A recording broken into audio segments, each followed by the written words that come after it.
ng buko. Ang sarap ng buko. Pahiwa.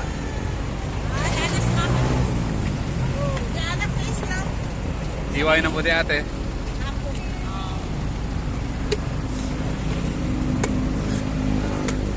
Si nanay na magbubuko.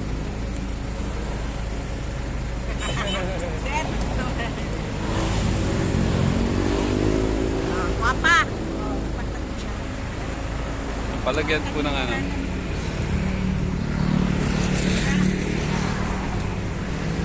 Kutsara na lang. Yun, kukutsara tayo. Ate, wow, thank you sa mangga. Kaya naman, may mangga pang libre. Akin yung mangga. Ay, hindi pala. Para yun sa baby. Para yun sa baby.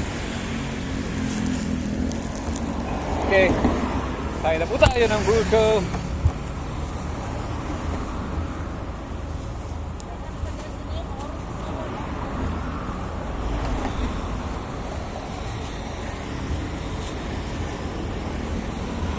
Ito lang ang magpapatigil sa akin sa ride pag nakakita tayo ng buko.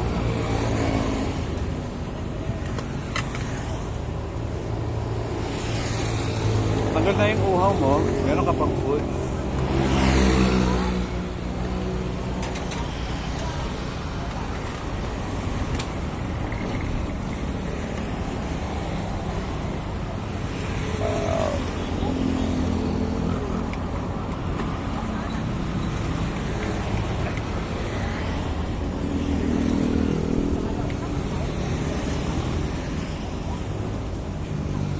Wow, ang dami nito.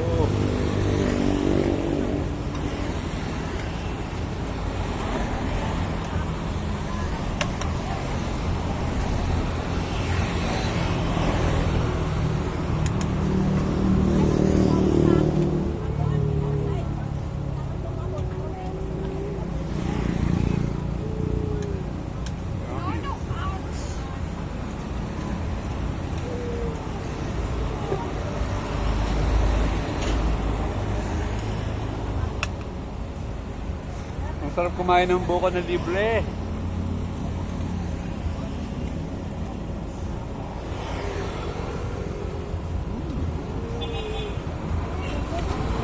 Lockdown.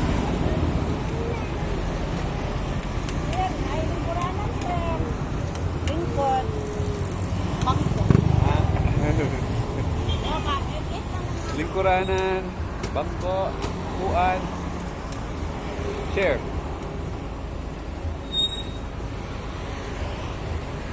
Meron daw tayong chair. Pumunta tayo dito sa chair.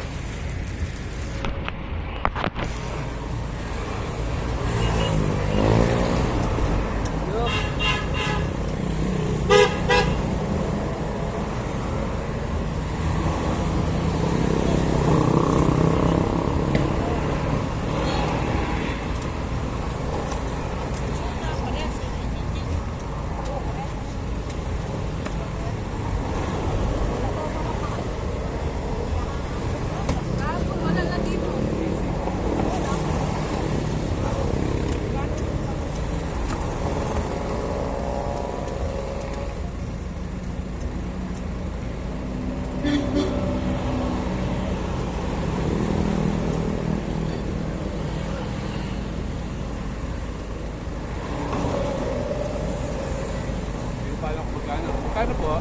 Buko? Sila? 3,500. 85.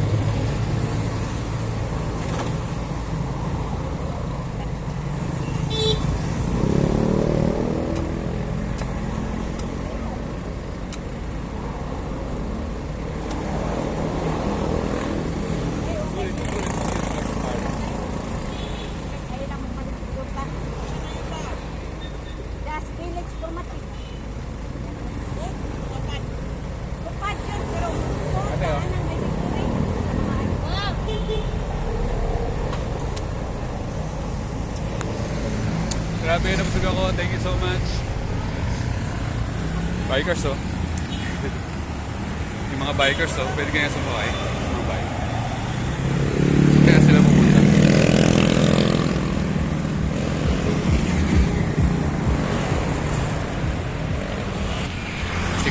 tuloy na natin yung vlog na to.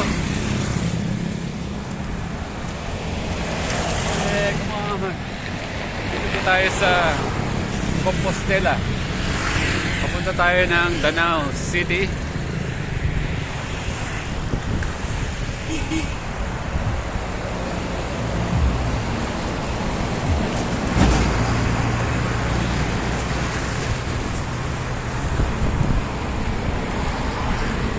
First time po natin magbike dito.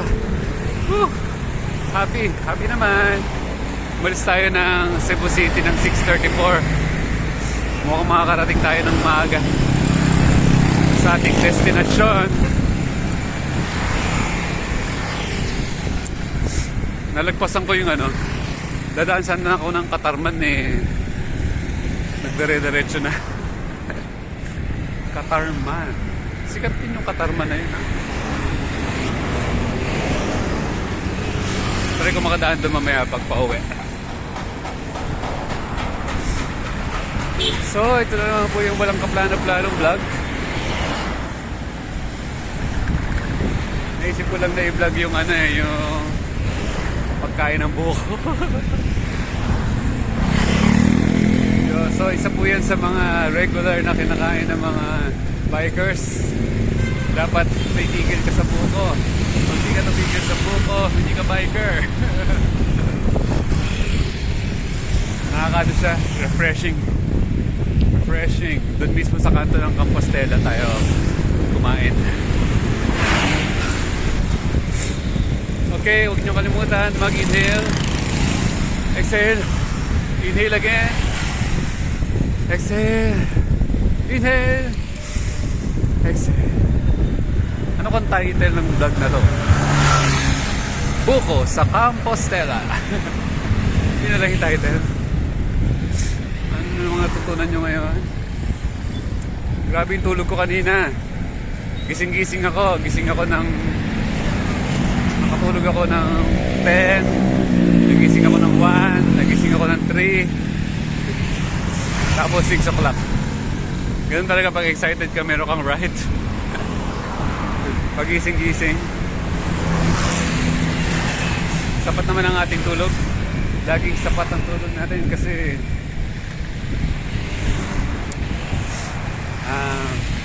complete rest tayo dahil natulog tayo ng nasa tamang oras. Kayo huwag nyo kalimutang matulog ng gabi Parang sa isip ko dati, pag lumagpas ako ng alas 11 ng gabi, hindi na yung maganda sa health. Siyempre, isagad mo, dahil disiplinado naman tayo, pwede natin gawing earlier. Mas earlier na tulog, mas okay. Kasi mas maaga ka magigising. Bakit? Kasi you are different. Magiging different ka sa tulog ng iba. Yung mga ibang tao ay puyat-puyat, inibang oras, samantalang yung totoong kailangan ng katawan is yung complete rest during night. Kaya ginawa ang gabi para magpahinga, ginawa ang liwanag para magumising. Huwag po natin baliktarin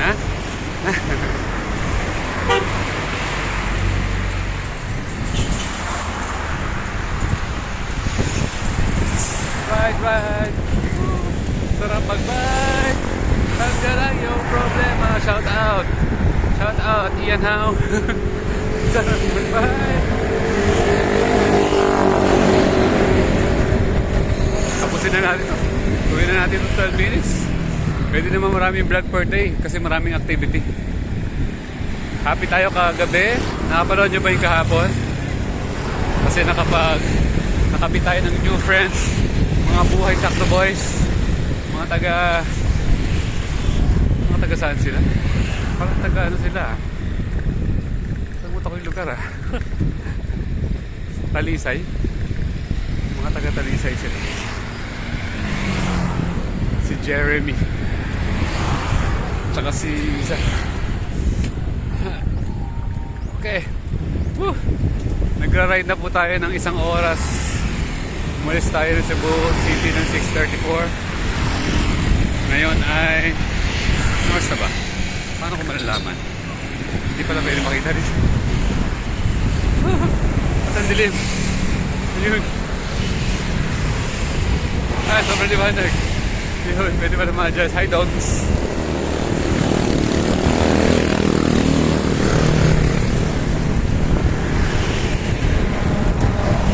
Nakatambay lang ang mga dogs.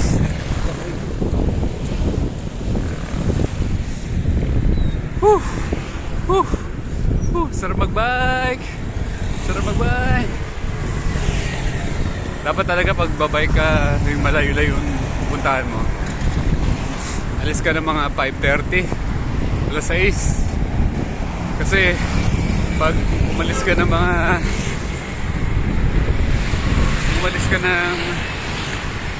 ano na, alas 7-8, parang di ka na alis. Meron talagang perfect timing lang. So kaya mga bikers, napapaagang tulog niya. Kasi preparasyon sa morning ride. Mga walang bike dyan, bumili na kayo ng bike para po sa inyong health. Uy, may dagat dito. I saw the sea. There's an ocean. Magandang ending. Ang ending natin sa ating vlog. Wow, there's an ocean. Hey, ocean. Ocean. Ocean. Thank you for watching. I love you all. Kapayapaan sa inyong lahat. Bye.